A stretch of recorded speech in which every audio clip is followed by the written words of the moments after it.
청년의 유망한 아이디어가 창업 준비 단계의 어려움을 극복하고 성공적인 사업 모델로 발전할 수 있도록 농식품 청년 벤처 창업 루키를 선정하고 홍보, 투자 등을 집중 지원하겠습니다.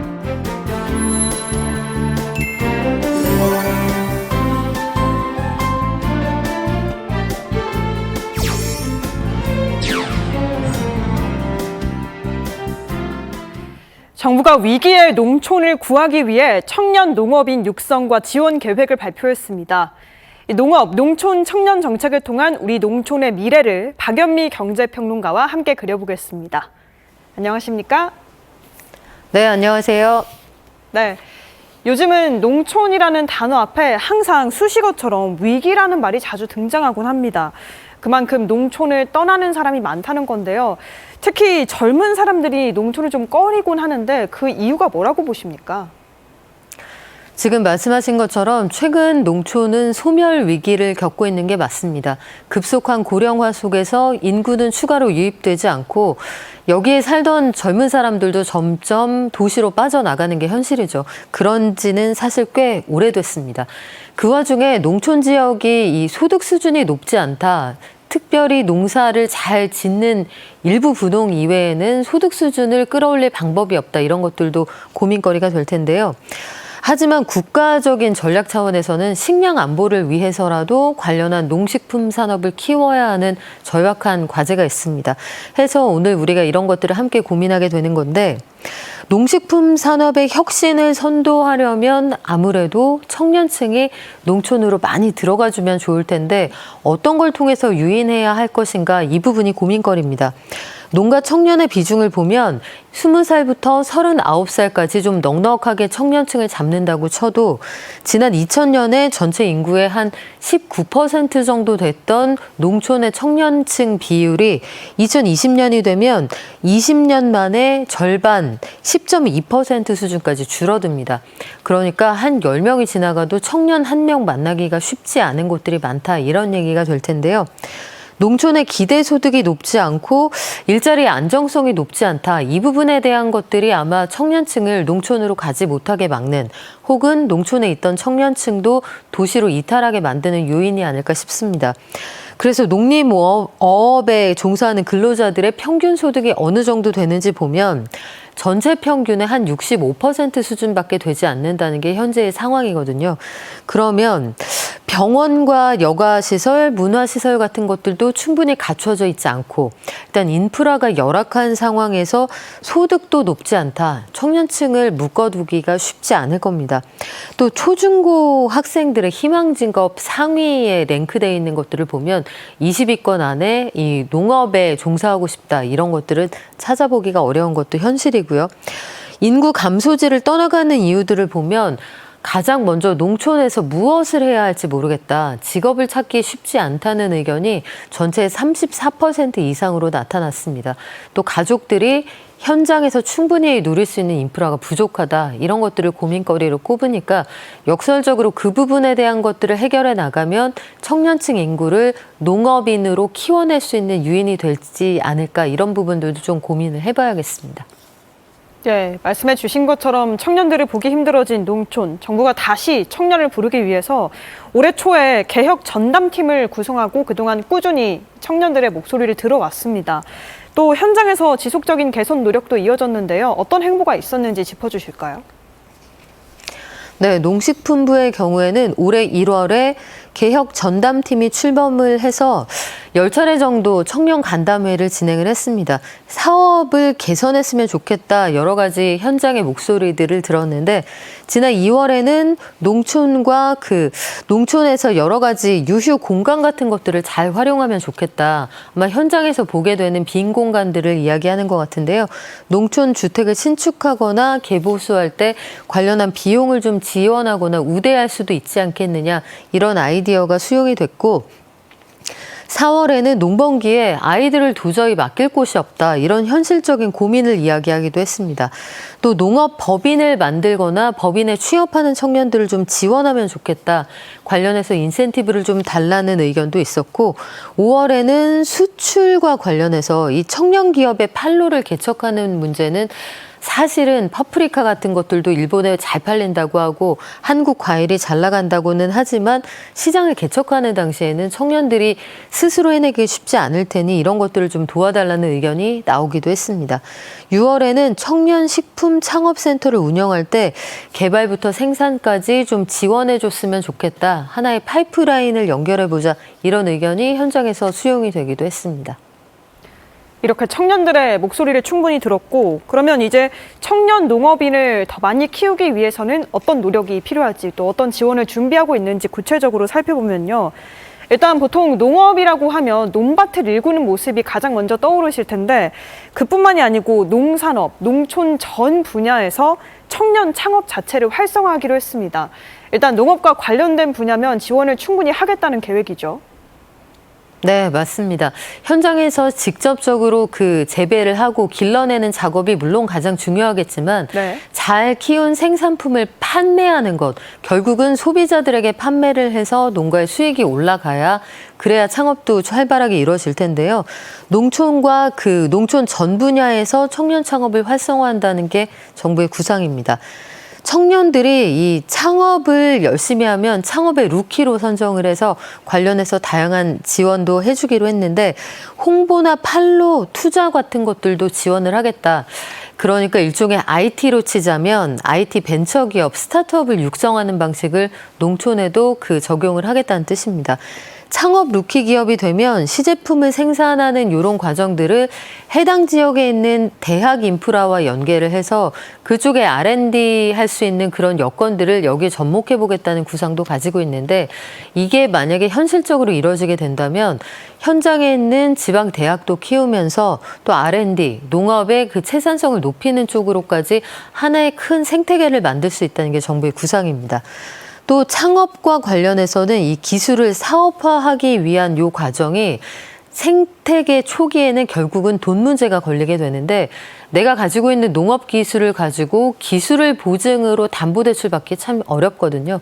이 과정도 정부가 개입을 해서 지원을 하겠다는 구상을 가지고 있습니다. 창업 초기 자금을 지원하기 위해서 그래서 농식품부가 가지고 있는 구상은 청년 기업의 성장 펀드를 만든다는 건데 470억 원 규모로 조성을 한다고 합니다. 사실 적지 않은 규모가 될 테고요. 전통주도 관련해서 전통주를 전용으로 할 수 있는 펀드도 신설을 한다는 건데 이것도 한 100억 원 정도 조성을 하게 됩니다.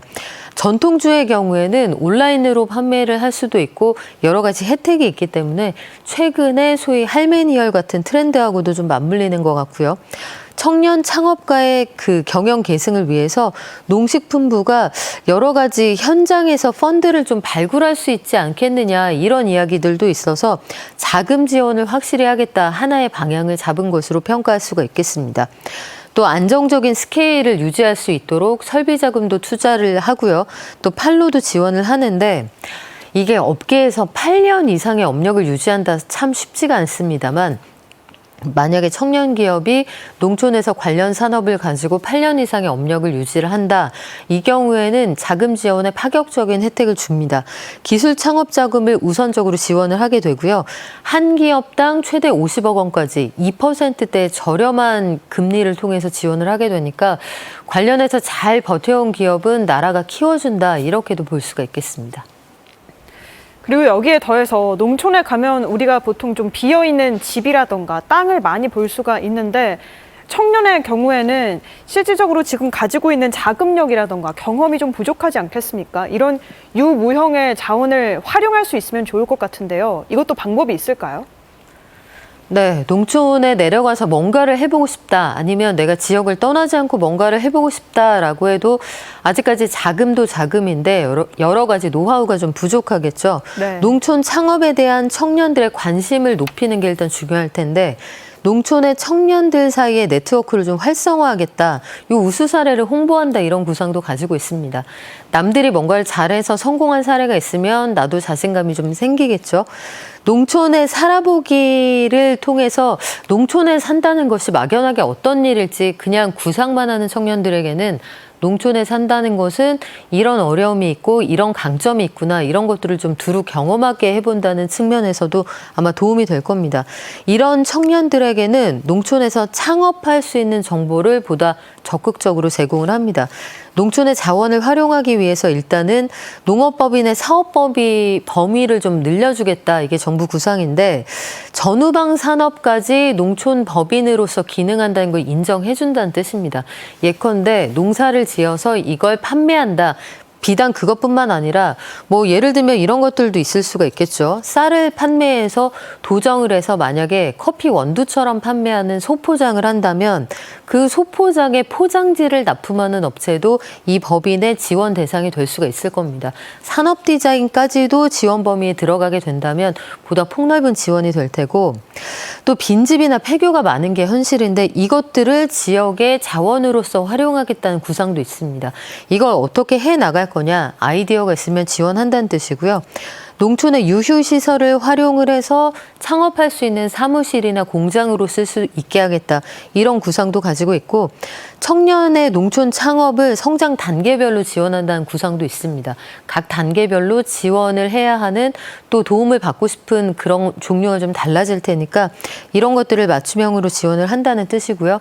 농촌의 융복합 산업 인증을 농촌에서 여러 가지 그러니까 키우는 것뿐만 아니라 기술적으로나 아니면 이걸 회사로서 경영해 나가는 다양한 형태의 사업체가 있을 수 있는데 이런 것들을 지원해 나가기 위한 온오프라인의 어떤 판매처 이런 걸 만들겠다 이런 구상도 가지고 있습니다.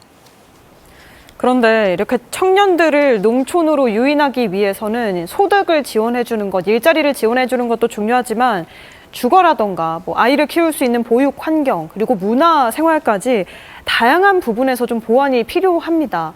이런 부분에서 결국 아직 많은 어려움을 호소하는 사람이 많기 때문인데요. 전반적으로 삶의 여건을 개선하기 위한 노력에는 뭐가 있을까요? 네, 지금 말씀하신 것처럼 사는 집, 주거의 환경과 아이들을 낳아서 충분히 괜찮은 교육을 받게 하면서 나가서 일하는 동안 보육시설이 충분히 안전하게 보장해준다는 이런 믿음. 그리고 나아가서는 청년층에게 참 중요한 문화나 여가생활 같은 것들을 어떻게 향유할 수 있게 해줄 것인가. 여기에 대한 약속도 좀 필요하다는 생각이 드는데 청년층 인구들이 농촌에서 오랫동안 정주하게 하려면 이런 것들이 해결이 돼야 할 겁니다. 일단 그래서 농촌 생활을 개선하기 위해서 주거부터 바꿔보겠다는 게 정부의 구상인데요. 청년들이 농촌에서 보금자리 주택의 형태로 집을 좀 구할 수가 있다면 도움이 될 텐데 이걸 하나의 단지로 조성해보자는 아이디어가 나왔습니다. 여러 가지 그 주거의 환경에서 외로움을 호소하는 집들도 꽤 많거든요. 거주하면서 또 네트워크를 형성할 수 있는 그런 그 이웃들이 존재한다면 아마 정주 여건이 좀 나아진다고 느낄 텐데 농촌 주택을 신축을 하면서도 개보수할 경우에 이 융자를 지원하겠다 이런 구상도 가지고 있고요. 9개소에서 17개소로 이런 단지를 좀 늘려나가면 단지가 커진다는 건 해당 지역의 인프라가 들어서기 좋아진다는 뜻입니다. 이런 방식으로 좀 해소를 해 나갈 계획이고 보육의 경우에는 읍면에 소규모 돌봄 시설을 계속 만들어 나가고 있는 게 현재 추세입니다. 농번기에는 주말에도 돌봄 서비스를 제공하겠다 이런 구상을 가지고 있고 문화의 경우에는 복지, 체육, 문화 서비스를 하나의 그 묶음의 형태로 제공할 수 있지 않을까 이런 구상들을 가지고 있는데 실제로 농촌에 가면 이런 것들을 한 군데에서 제공하는 센터들이 제법 많습니다. 생활 SOC로서 이런 것들을 좀 보급한다는 계획이고요. 작년에 전국에 한 930개소가 들어서 있는 상황인데 올해는 1000곳 이상으로 늘려서 현장의 만족도를 끌어올려 보겠다는 게 정부의 계획입니다. 네. 이렇게 많은 지원으로 청년들이 귀농귀촌을 했다고 해도 요즘에는 또 귀농귀촌을 했다가 다시 복귀하는 사례들도 있어서 이에 대한 대응도 필요한데요. 안정적으로 쭉 정착할 수 있도록 지원하는 게 중요한데 이건 좀 더 어려운 문제 같은데 어떤 계획이 있을까요? 네, 지금까지 말씀드린 게 여러 가지 지원의 형태였다면 네. 결국 지원을 통해서 궁극적으로 바라는 건 청년들이 자립하는 문제가 될 텐데 자립을 한다는 건 청년 농업인으로서 스스로의 노하우를 충분히 가지고 있다는 뜻이 될 겁니다. 그러면 그 자립하는 과정에 대한 지원이 현장에서 굉장히 필요할 텐데요. 청년층을 대상으로 한 농업 필수 교육이 일단 이루어집니다. 농사를 짓는다는 건 땀을 흘리고 성실하면 된다. 비단 거기에서 끝나는 건 아니거든요. 기술적으로 해당 지역에서 어떤 농사가 잘 되는지, 농사의 노하우는 무엇인지 이런 것들에 대한 교육도 체계적으로 필요할 것으로 보이고, 그래서 농업교육 포털에서 이 모바일 앱을 통해서 배울 수 있는 것들을 충분히 제공하겠다. 이건 아마 시작 단계가 될 겁니다. 교육 분야를 확대해 나갈 계획이고요. 스마트팜을 통해서 청년 창업 보육센터, 여기에서 교육과정의 연수생들을 점점 늘려간다는 구상도 있습니다. 농업이라는 건 결국 경험치에서 나오는 것들을 무시할 수 없기 때문에 아마 선배 농업인들이 그 교육의 현장에서 여러 가지 기술들을 좀 전파할 수도 있을 거고요. 디지털 역량을 강화하기 위한 기본 교육이 추가되는데 이 교육은 왜 들어가는 거냐면 잘 키운 농산물을 얼마나 효과적으로 온라인을 통해 홍보하고 판로를 개척하느냐 이런 것들을 통해서 농가의 소득을 좀 올릴 수 있기 때문입니다. 그래서 영농 정책 지원 사업 교육도 여러 가지로 좀 지원을 하게 되고요. 특성화 대학이나 여러 가지 학교, 교육시설도 점차 늘려갈 계획입니다. 또 영농 준비 기간 안에 임대 사업을 통해서 농기계도 좀 임대할 수 있도록 하고요. 이런 것들을 통해 경험치가 늘어나기도 할 텐데 예비 청년 창업인의 경우에는 영농에 정착하는 동안 요때에도 이제 경영비 같은 것들을 좀 절감할 수 있지 않을까 이런 기대감이 있어서 현장에 필요한 실무 교육도 함께 진행을 한다는 구상을 가지고 있습니다. 네, 앞서 잠깐 이 스마트팜을 언급해 주셨는데 요즘에 농업하면 또 빼놓을 수 없는 키워드가 바로 스마트팜입니다. 청년들이 농촌으로 많이 유입되면 기존에 있던 많은 농업인들과 더불어서 스마트팜 부문에서 시너지 효과를 낼 거라는 기대감도 높은데요. 다만 스마트팜의 단점이라고 할까요? 초기에 고비용이 든다는 점이 청년에겐 장벽으로 작용할 수 있을 것 같은데 좀 시도해 볼 수 있는 지원도 있을까요? 네, 일단 스마트팜의 종합적인 자금 지원에서 기존에 빠져 있었던 비닐하우스에 대해서 신규 지원이 이루어집니다. 네. 비닐하우스 지원이 얼마나 크게 도움이 될 거냐 좀 의문을 가지실 수도 있겠지만 스마트팜이라는 건 기본적으로 노동의 강도를 줄이면서 투입 대비 산출을 극대화하는 형태라고 보시면 되겠습니다. 그동안 우리가 뿌리 식물이나 아니면 그 덩굴채로 굴러가서 땅에서 수확을 해야 하는 이런 식물 같은 경우에는 앉아서 굉장히 힘든 노동 강도를 견디면서 일하는 경우가 많았는데 최근에는 스마트팜을 통해서 수직으로 재배하거나 수경으로 재배하거나 다양한 기술들이 나와 있거든요. 그래서 온도나 습도를 조절하는 작업에도 기술이 굉장히 많이 접목이 됩니다. 그런데 기술이 접목이 된다는 건 초기 투자 비용이 늘어난다는 뜻이고 이걸 정부가 지원한다는 얘기인데요. 소규모 비닐하우스의 경우에도 이제는 자금 활용이 가능해집니다. 그래서 심사 기간도 대폭 단축을 하고요. 접수 후에 보통 반년씩은 걸렸던 이 심사 기간을 그래도 2달이 짧은 넉 달로 단축을 하게 됩니다. 또 청년 임대형 스마트팜도 조성을 해서 내가 그 땅, 그 비닐하우스를 직접 소유하지 않아도 임대 형태로 들어가서 농업을 할 수 있도록 이 소작이 가능한 방식의 여러 가지 그 형태를 좀 고안을 할 생각이고요. 지역 특화 임대팜이 2020년부터 23년 사이에는 전국에 9개소에 불과했는데 올해는 이게 13개소까지 늘어나게 됩니다. 또 비축농지 임대팜도 2023년에 10군데밖에 되지 않았는데요. 올해 기준으로 22개까지 늘린다고 하니까 여러 가지로 창업 초기에 영농 정착할 수 있는 방식을 좀 다양화해 줄 수가 있을 것 같고 지원할 수 있는 인원도 연간 한 4,000명 수준이었는데 1,000명 늘립니다. 5,000명까지 지원을 해서 지원받는 분야나 방식이나 사람을 점차 늘려갈 계획입니다. 네. 그러면 이 청년 농업인이 사업을 할 경우에 또 전후방 분야로 확장하게 될 경우에 여전히 좀 제도적인 제약도 존재한다는 부분이 있는데요. 이런 규제를 완화해 준다는 내용도 포함됐습니다. 어떤 내용일까요? 네, 말씀하신 것처럼 그 농사 이외의 근로 시간이 기존에는 굉장히 좀 빡빡했습니다. 기존에는 후계 농자금을 대출을 받을 경우에는 60시간까지만 농사 이외의 일을 할 수가 있었는데 앞으로는 월에 100시간까지 농해 근로가 허용이 되니까 자금 대출 받아도 다른 걸 통해 가외 소득을 얻을 수가 있다는 뜻이고요. 이렇게 되면 여러 가지로 그 청년층이 현장에서 소득 수준을 올리면서 정착할 수 있는 유인이 조금 더 생길 테고 기존에 30헥타르 이상 경작할 때만 지원하는 가루쌀 생산단지 이런 것들도 5헥타르 이상이면 지원할 수 있도록 여러 가지 규제를 대폭 완화하기로 했습니다. 네, 이번 정부 정책 지원에 힘입어서 또 농촌에 젊은 피가 더 많이 돌기를 바라보겠습니다. 지금까지 박연미 경제평론가와 이야기 나눴습니다. 오늘 말씀 고맙습니다. 고맙습니다.